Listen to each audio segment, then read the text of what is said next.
there was definitely a lot of like, just stop talking and go to your room. And like, I needed at that time for my parents to hear me rather than push me away. But they didn't know different either. Ever feel like you suck at this job? Motherhood, I mean.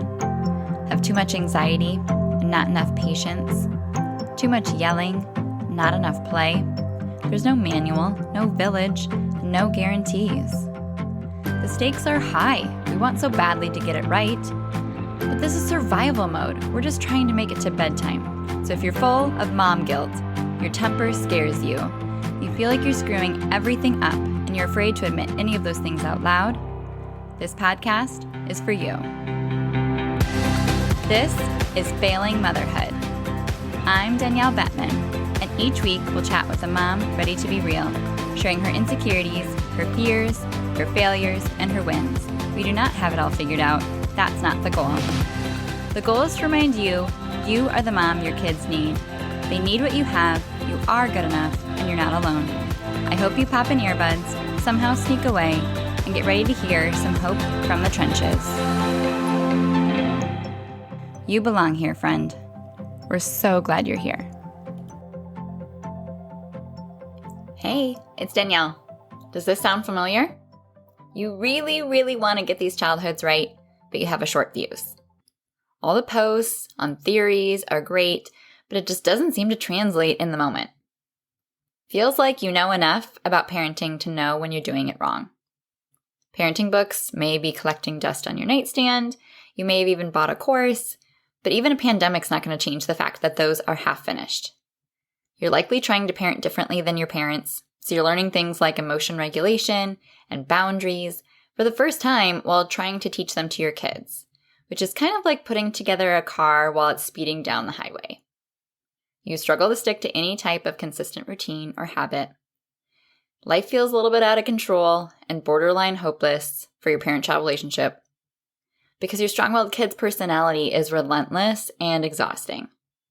How can you get them to cooperate without resorting constantly to threats and bribes? If only you could reduce these tantrums or eliminate all the power struggles, you would feel so much better. You're not alone! Imagine if you could feel connected to your wild child after their tantrum because you responded with calm, loving composure. Imagine enjoying time together with your child without that constant chatter of guilt in your head or whining or behavior struggles. Imagine really understanding the why and the how behind more positive approaches so you feel ready for whatever your child throws your way. Imagine effortlessly moving through care routines without argument. Imagine being told you're a good mom and actually believing it. All of this and more is possible when you prove to yourself that you're a mom that invests in more than just random information, but true transformation. What am I talking about here? Wholeheartedly Calm, my 11-week group for moms parenting strong-willed kids with way more patience. In it, we cultivate cooperation by learning practical positive discipline tools and strategies that improve your child's behavior and rethink discipline entirely. We boost your clarity and confidence by clearing out confusion that shapes your perspective and your responses so that you know what to do and why. We boost your composure and your control to work to rewire your reactions into composed responses by having a plan and expanding your capacity in the first place. We provide connection and core needs for your strong-willed child, ensuring your lasting influence by strengthening your relationship so your child truly feels seen, soothed, known, and loved. And it's all in a community full of camaraderie, a container that provides you the support and accountability you need to follow through and experience true validation as a mom. It will help you extend your patience, improve your child's behavior, stabilize your well-being, strengthen your parent-child relationship, cultivate a peaceful home, and help you feel like you know what you're doing. Wholeheartedly Calm is for you if you identify as a mom, caring for a strong-willed 2 to 7-year-old and siblings, applies to them too. You may find yourself bribing or threatening or yelling more than you'd like. You may feel overwhelmed by their big reactions and emotions and feel helpless or confused about how to react. You're not afraid of self-development, and you've experienced the value of therapy or coaching in the past. You've tried long enough on your own, and you know you need support and accountability to make your intentions your reality. And you may need just more positivity, inspiration, and motivation in your life, and would love to have a few new friends. It may not be for you if your youngest is older than 8, if you really need to get on the same page as your partner and write a family business plan, or you need individualized one-on-one support that group calls wouldn't suffice. And you know, I offer that too, Sandy and Solutions. And it's definitely not for you if you feel like everything is your child's fault and you're not ready to take ownership of your side of the equation, or you're going to bring negative, judgmental vibe to the group. I'm going to share a testimonial or two from the group that just wrapped up because the doors are open this Friday, November 26th through Cyber Monday, the 29th. And that will be the only time that you can register at the lowest rate that will be offered for enrollment for the January through March 2022 group. It'll be 11 weeks from January 3rd until March 18th. Each week contains quick audio trainings and a printable, extensive workbook of scripts and mindset shifts and reflection pages and strategy how-tos and laid out examples. So like 75 pages sent to your door, ready for you to break down and learn. And then an app on your phone that you just go through the trainings for each week. And then on probably Thursdays, the live Q&A call happens where you can bring your questions to the table that you are searching through, figuring out, needing to troubleshoot, and just find so many more ideas for moms that are in the same place as you. So Lindsay says, prior to joining this group, my house was filled with aggression, defiance, backtalking, disrespect, and sibling rivalry. I was really hesitant to join because of the initial investment. Now, I control my response better, which in turn helps them stay more calm. It was a huge eye-opener that I'm very grateful for. I really love the calm and kind references. I use these 1,000,000 times a day, and my kids respond so well to them. I truly enjoy the feeling that I'm not alone, and my kids aren't these terrible little people. We are in this together, and I really love our group. Joy said, my biggest hesitation was the financial commitment and the time commitment. I thought, wow, do I really need this? Or can I figure this out on my own? And the other piece was I had a new baby at the time, a 4-week-old. I thought, I'm not going to be sleeping. How am I going to have the time to figure this out? But on the other hand, I have a 4-year-old boy that was a sweet boy and is now a monster. And I don't know what I'm doing. I don't know what's going on. So my biggest takeaway is now I know. I know better. I was seeing tendencies that I told myself I don't want to be from my own personal childhood. And I knew that I can be better. I just needed these steps to help me be better. So my biggest takeaways are I have the tools. I know when I'm going bonkers and I need to reel it in. I know what my triggers are. I know what my kids' triggers are. I know how to regroup after I've been a mess. And I know the steps I can take. And also the mindset I need to have and the perspective from both myself and my kids to know what they're dealing with and how we can move forward. And also the things that I do that will set me back. So I know where I can go. I know that I'm in control now. And I have the tools and the confidence to do this the way I want to do it and to achieve the end goal that I want. Amanda said, if you're looking to join the January course, you know that you may be spending a lot of money for Christmas and the holidays. I'm speaking for all of us in the group that you can put the money total aside because everything that has come out of it over the last 11 weeks has been worth every single penny. Like our household is a completely different household than it was when we started this in September. Such a different place.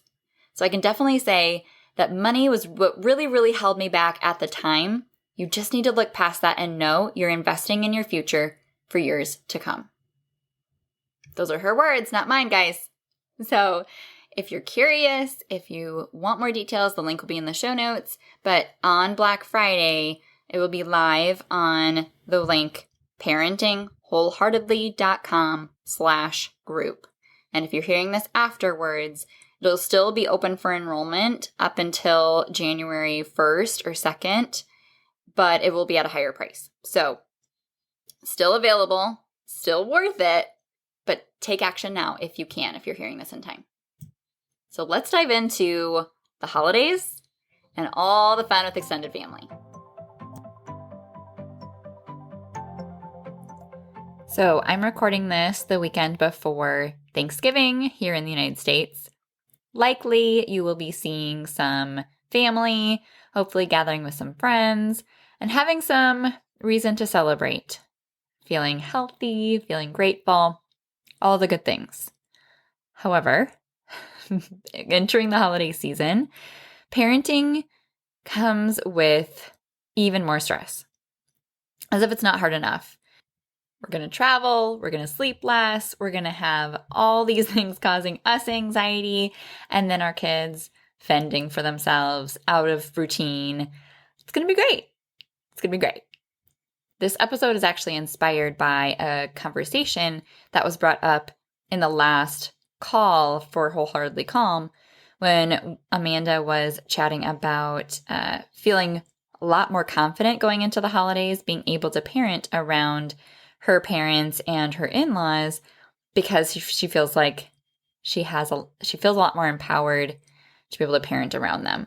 And so we talked about how hard it is to set boundaries, the added guilt and pressure, and I wanted to be able to dive into that a little bit more. If you feel like you're the only one that struggles with the pressure from either complete strangers or parenting in front of your parents or parenting in front of your in-laws, you're not. You are not alone. So let's first dive into why it's so hard, what the challenges may be, some of the triggers that are at play, some of the things you might hear, and what to do about it so that you can walk into the holidays more confident. We can't ignore the fact that you are still a child of your parents. And that parent-child relationship, like we've talked about, is extremely influential.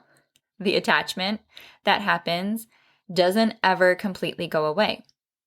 So you are still a child that cares what your parents think. You want to do well for them. You don't want to disappoint them. No matter how much distance there has been, time, quality of the relationship, there still is a different dynamic at play in a parent-child relationship than in any other relationship. It's not wrong or bad. It just is. You also may be in the perfect season of getting unsolicited advice.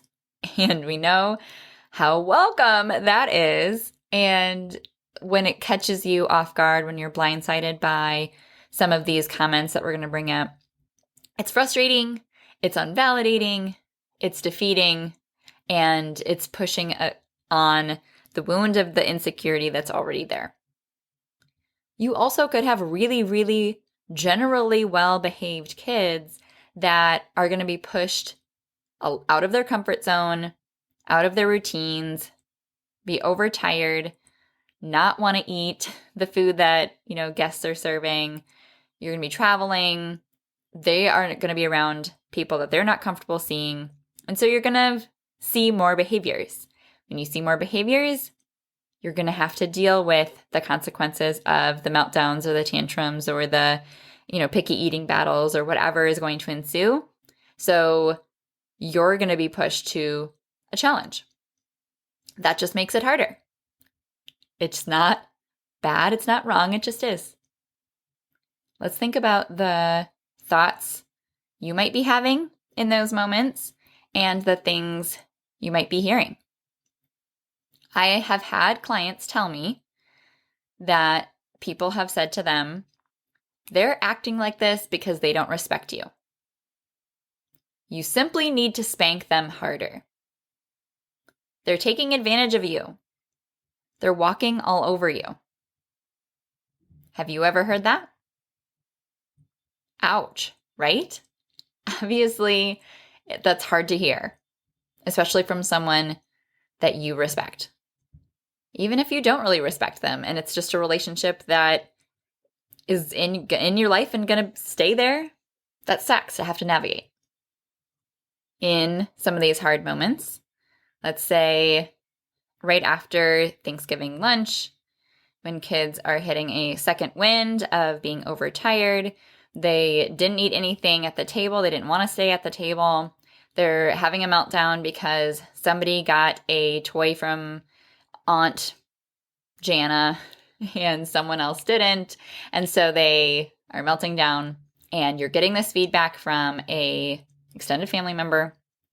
You might be thinking anything like, my kids know better than this.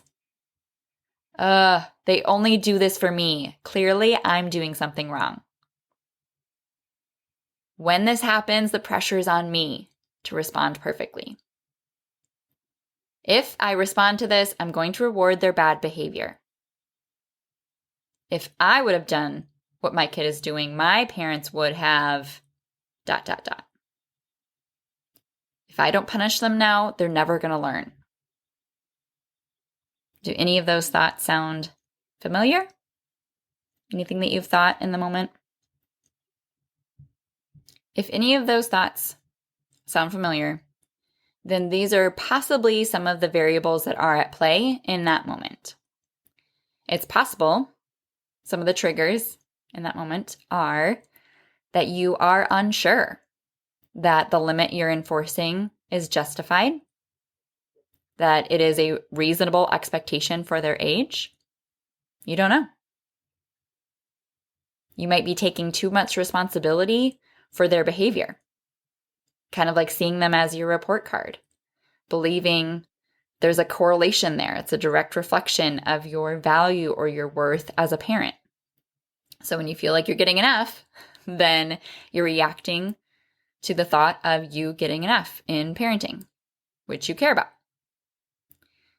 You just plain feel insecure when parenting and being watched, feeling like you're under scrutinization. Is that a word? You're focused on teaching one value or a skill like gratitude in the moment, while you're missing the opportunity to teach another just as needed skill like emotion regulation. And you might be functioning from the instincts or the conditioning of how you were parented. That we all start there. That's all we get. And if you are feeling insecure as a parent, it's because you care. You wouldn't feel insecure about something that has no real meaning or value to you. So, if any of those things are at play, that's simply information that can inform your next steps of what to do. There is always a solution to every problem. Likely, you haven't been able to address some of those things because you're assembling bits and pieces of other people's thoughts, tips, and tricks, and you're having relatively mediocre success. So if you don't feel 100% confident that the way that you're parenting in the moment is the absolute best way for your child and their personality, because you feel like sometimes it works, sometimes it doesn't, or you have changed it up every week, then yeah, of course you're going to be susceptible to feeling insecure, parenting around people you care about. Of course. How would there be any other way? And again, this is so common. You are not alone. So what do? Right? That's all well and good. Awareness is a huge component of it, so don't discount it. But you still want to know at the end of this podcast episode, what do I do though? So we need short-term and long-term solutions because these things just aren't going away. In the short term, For this week, if you're listening to this episode during a holiday week, practice the phrase, "Thanks, but I got this." That can be your go-to boundary enforcing line whenever you're getting unsolicited advice or someone stepping in, trying to parent for you, when you would need to reinforce that you are the parent and you are the expert of your child. Even if you don't feel 1,000% confident, it's still you that has the most track record, street cred, time, and experience put into your parent-child relationship. You know your child best. Even if you still don't feel like it's enough, it's still you. So thanks, but I got this. Put on your game face. Expect the adversity. It's a lot easier to go into the day when you walk into your in-laws thinking, something's going to go wrong. I wonder what it's going to be. And have a little humor than it is to feel like everything has to be perfect and be blindsided by something going wrong. It's going to be something. So find out what it is. Put on your game face and know that you can handle it. Set up your kids for success. As much as possible, explain where you're going, what you're doing, give them lots of heads up of transitions, keep regular, safe snacks available, and try to advocate for providing naps if they take naps or heading for an early bedtime, even if it means you have to leave the grown-up party early. It is okay.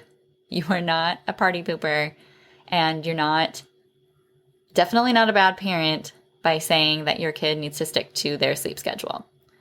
Heavens to Betsy, we know that the sleep schedule is everything, especially for a strong-willed kid. And have grace for each other. Know that you're going to do the best you can, and they're going to do the best they can. And it's okay. Have that self-compassion. Don't make it even harder by piling on the guilt and the pressure that only you are putting on yourself. You're doing your best with what you have. In the long run, you got to work on those thoughts.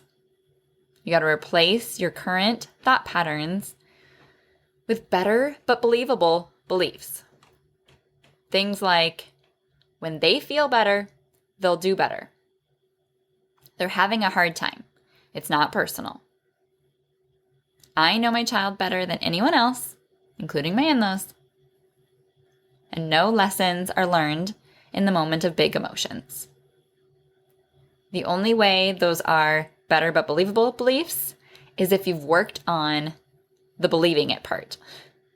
You cannot just substitute something else and then all of a sudden all of my problems are solved, because this has been years and years and years and years of your entire life's conditioning, making you think a certain thought, making you believe a certain thing, having you perceive a behavior in a certain way, having it bother you and trigger you because of a certain situation. This is work.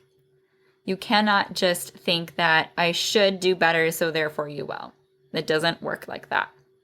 I wish, but it is harder than that. So you cannot just take on one of those beliefs if you truly deep down don't believe it. And the work to believe it is deactivating the current thought, breaking it down, learning why it's there, learning why it's unhelpful, and then being able to replace it with a substitute that does serve you and that you really do believe, because you have gained the perspective and been taught the alternative skills that allow that anxiety and that fear-based thought to go away. And that mindset work is a lot of what we do in Wholeheartedly Calm. So also long-term, you have to be able to make more sense of your own childhood. Reflect on your relationship with your parents. If you haven't been to therapy, then start with journaling. Thinking about what feeling comes up for me when I'm with my parents and When are other times I felt that way? What was the earliest time I felt that way in our relationship? And I wonder why that was. Where did that come from? Where did it start? And get curious.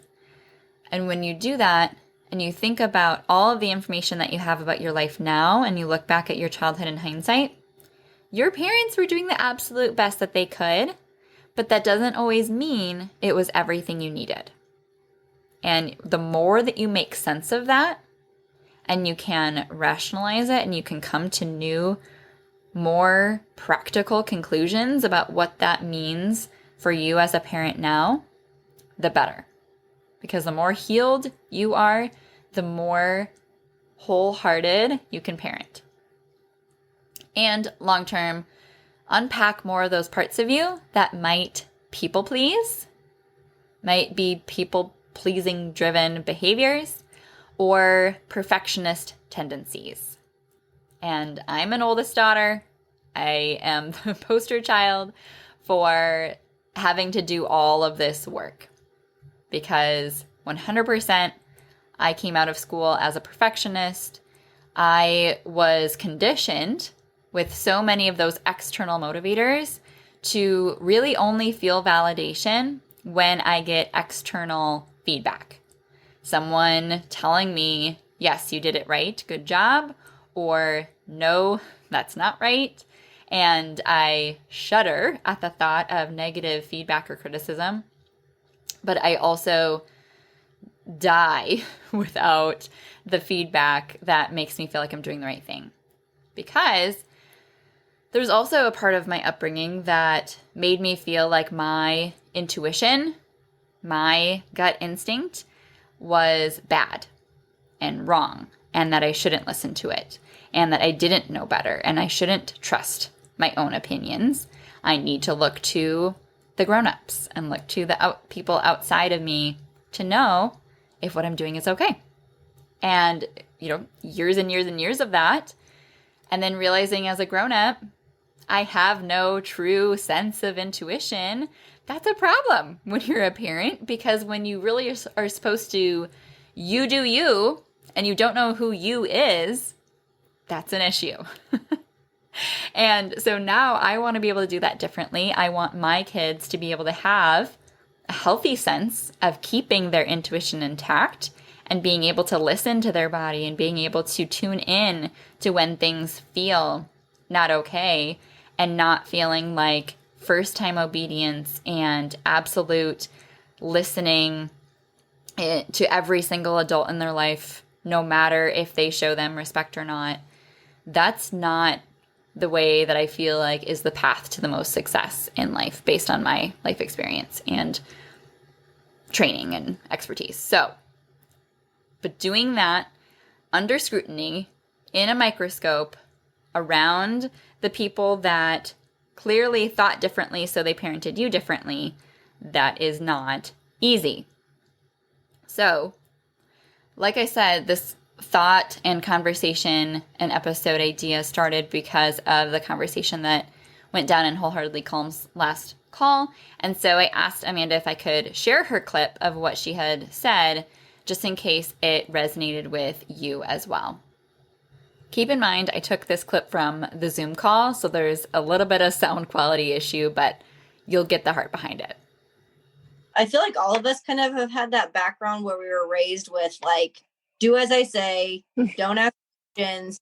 And I don't know, I always felt like, being a parent, I was kind of nervous about, like, breaking the cycle, if you will. Like, I don't know if that's the right word to use, but I wanted to go in with it with a different approach. Like, I don't disvalue the whole entire way I was raised. I think there was definitely some positives that came out of it, but there was definitely a lot of, like, just stop talking and go to your room. And, like, I needed at that time for my parents to hear me rather than push me away, but they didn't know different either. So I think you're on a mission to help change the trajectory of parenting, and, like, what it can be, because parenting with my in-laws watching me parent and parenting with my parents watching me parent, there I've just been kind of like meek and mild and just, like, very much almost like I don't parent because I don't know what to do because you're all watching me and I feel very stressed and feel like nothing is the right decision. And this class has given me the confidence to be able to parent in the way that I knew I wanted to parent, but I didn't know how to begin that like new way. And it's not perfect. Like I definitely still, yell and kind of like, because I said so, kind of like powerhouse. But I definitely feel like I am listening and kind of having more of that empathy and understanding about like where he's coming from, what's going on. Even tonight, he finally said, I just really miss daddy. And I've been waiting for him to say it. It's been months of him holding this in, and he finally was able to verbalize it. So I think that has been really eye-opening to see that, I think as a generation of our generation, we can be that next cycle of like, it's okay to change the script of the way that we were brought up versus how we want to raise with more of a kind approach. So, friends, is that you? If you feel seen, if you feel known in this episode, you're normal. You're not alone. And there's just more next steps, more tools, more resources at your disposal that can make this less of a struggle. You never arrive, you never master parenting, but when you make a commitment, take it seriously, and genuinely invest in the change you need, it's inevitable. And that's what I've created in this container of transformation called Wholeheartedly Calm. And I would just invite you to consider what that change could do for you. Because if you genuinely feel like I at least know a little bit of what I'm talking about and you could stand having calls with me and the information feels like it would be what you need for your child, then the decision to join the group is not paying me. It's whether or not you're choosing to invest in you and your parenting and your family. And it's a long-term investment. Some of it you get back immediately, and some of it pays back off for years to come. Because the resources, the extensive printables and cheat sheets, they're yours forever to constantly keep in your kitchen cabinet and keep you on track and remind you of all the things to say. And the audio files are there on your phone for you to just hit play on anytime you want in the future. And the friends that are going to join at the same time as you, you're probably going to stay in touch, and it's going to be amazing. So think about it and hit enroll now on Black Friday through Cyber Monday, and just pull off the Band-Aid and join us, and I'll be so excited to be able to cheer you on. So again, all those details, parentingwholeheartedly.com/group. And as I wrap up, if you've been a fan of the podcast, leave a review on Apple Podcasts. It's so appreciated. If you have told a friend about the podcast, if you have posted about it in your stories, thank you.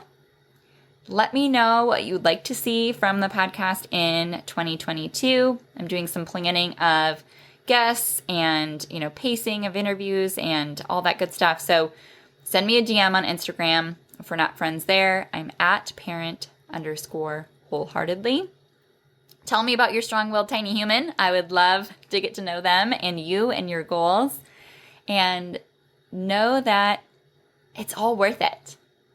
It's hard AF, and it's worth it. So thanks for coming on this journey with me. I believe in you, and I'm cheering you on.